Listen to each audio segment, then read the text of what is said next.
The Real Story of Trump's Crusade to Cut Government Red Tape. By Lydia DePillis at CNN Money, June 5, 2018, 7:41 a.m. Eastern Time. Trump pledges major haircut on bank regulations. It's been 15 years since Steve Owings lost his son to a speeding tractor-trailer, which barreled into the college senior's car while he was on his way back to school. Ever since, Owings has been pushing for a new federal rule that would require devices limiting large trucks to a top speed of 65 miles per hour. The American Trucking Association, representing most of the industry, agreed most new trucks already had built-in speed limiters.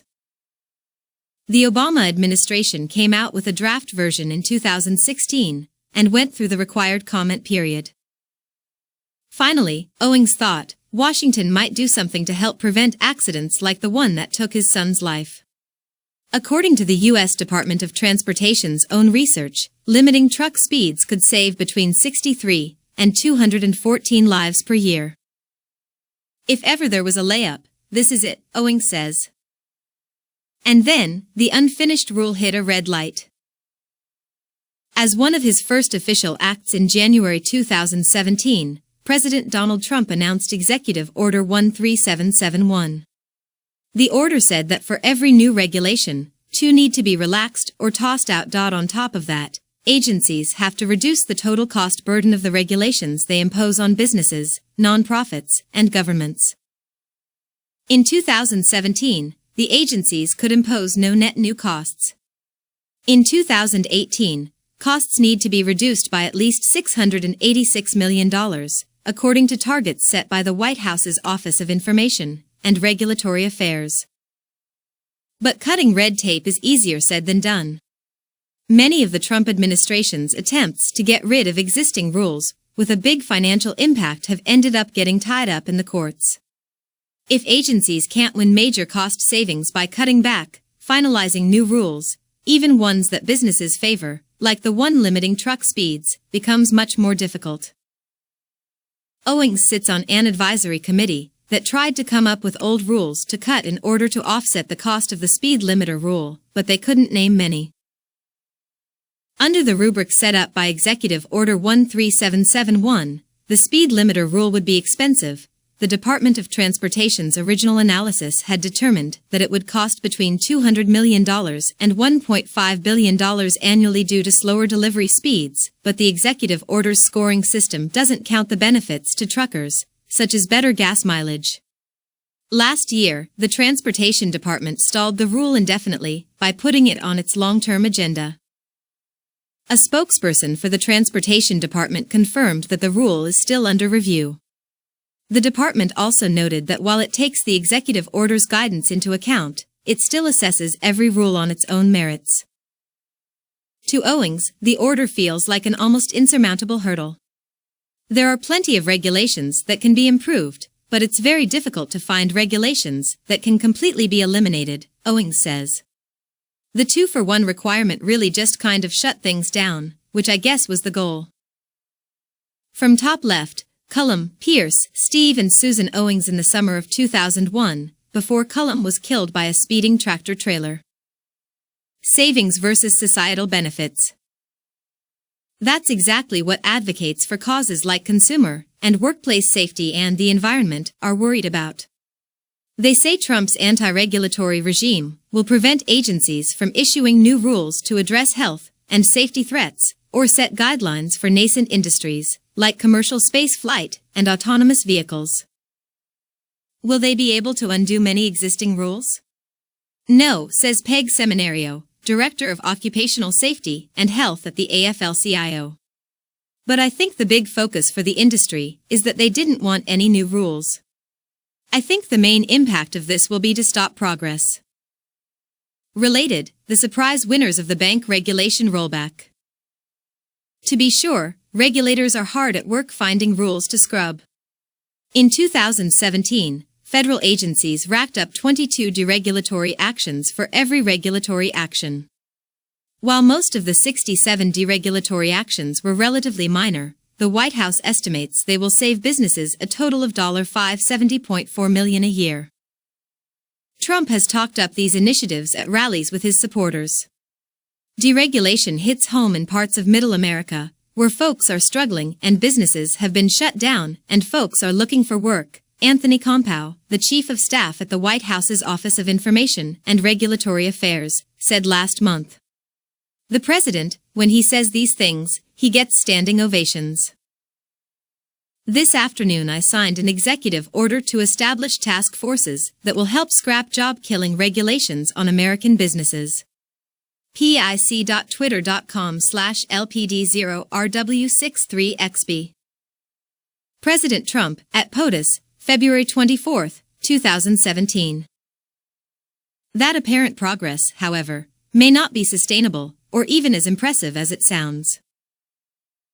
In 2017, the Trump administration had a big assist from Congress, which swiftly undid 15 recently passed rules using the Congressional Review Act. They included everything from a rule making it harder for mentally ill people to obtain guns to another protecting Internet users' privacy. The window to use the Congressional Review Act on rules enacted during the Obama administration has since closed, meaning agencies will have to go through a much more drawn-out process in order to meet their regulatory cost targets. In OIRA's spring 2018 Unified Agenda, 631 rulemakings were subject to the president's executive order. Nearly 3 out of 4 were deregulatory, meaning they will weaken, delay, or withdraw a rule rather than establish one.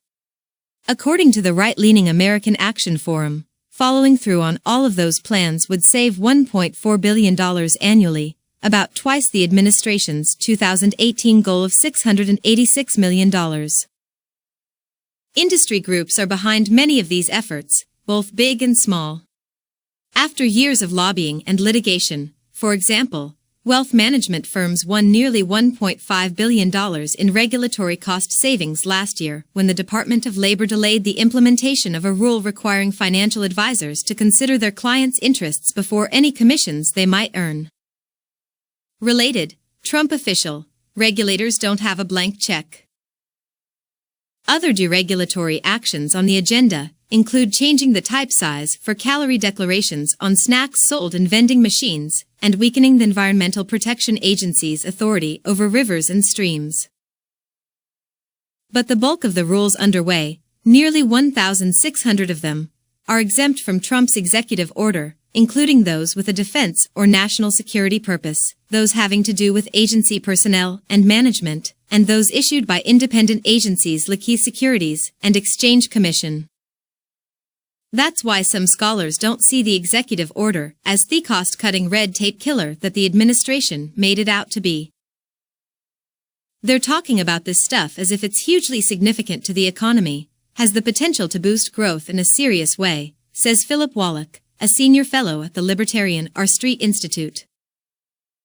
He points out that the $570.4 million a year saved through deregulatory actions in 2017 is peanuts in the grand scheme of things.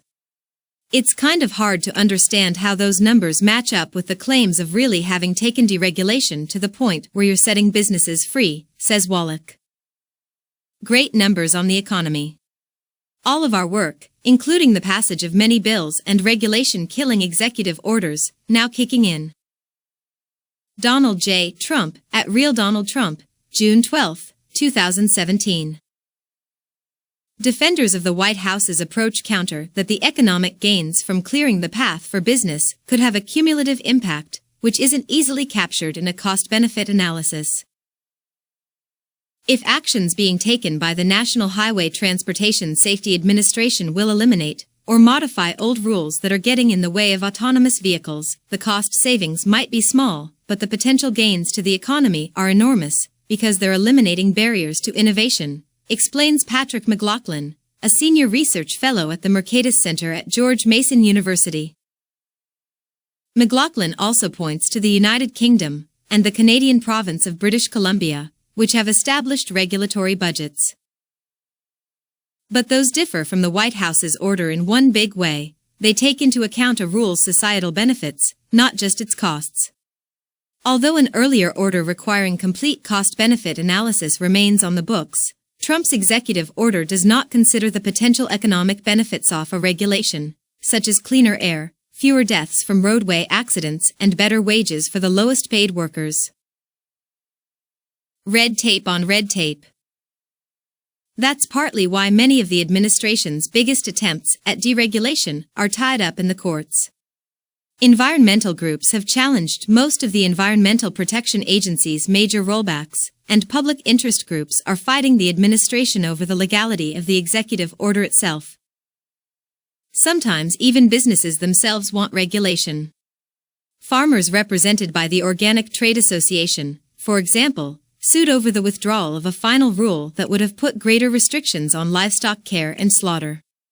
The continued success of the organic sector demands that organic standards be robust, consistent, and clear in order to stay meaningful, the group said. Roncevert Amond, a lawyer who represents aviation and space clients in regulatory matters, says setting uniform rules of the road where few exist would help create certainty for emerging industries, like commercial spaceflight. At every National Space Council meeting, all they're talking about is how can we deregulate or streamline, Amond says. And the problem is, you can't streamline what doesn't exist. There's some irony in this regulatory battle. Environmental and worker advocates have long bemoaned the hurdles that get in the way of making new rules. But now, those same hurdles are protecting some of the rules they fought hard to win. Conservatives are facing this problem. Getting rid of a regulation requires a regulatory action, says James Goodwin, senior policy analyst with the left-leaning Center for Progressive Reform. They have to go through the very same process. Related, 10 years after the financial crisis, have we learned anything?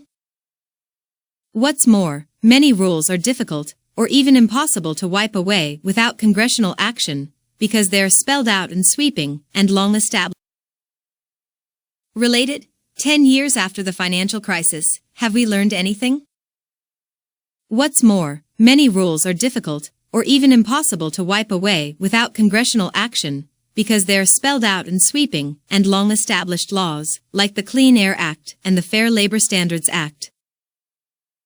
Naomi Rao, the conservative law professor whom Trump appointed to head OIRA, said at an event at the Brookings Institution that President's goal of cutting the Code of Federal Regulations to 20,000 pages, which is how long it was in 1960, is impossible without legal changes. The growth from 1960 to today is largely based on a number of statutes that have required a lot of regulations, said Rao. So you'd have to work with Congress in order to get back to those levels. Republicans in Congress are now taking aim at some of those statutes, but it's slow going. In the meantime, Owings is still waiting for the Federal Motor Carrier Safety Administration to require the use of speed limiter devices on trucks, as the number of deaths caused by truck crashes each year keeps growing. If someone explained all this to the president, I think he'd say, of course, do that, are you kidding me? Owings says. Yet we're in this quagmire of a process that just doesn't work. It's negligent and it borders on criminal. CNN Money, New York, first published June 5, 2018, 7:41 a.m. Eastern Time.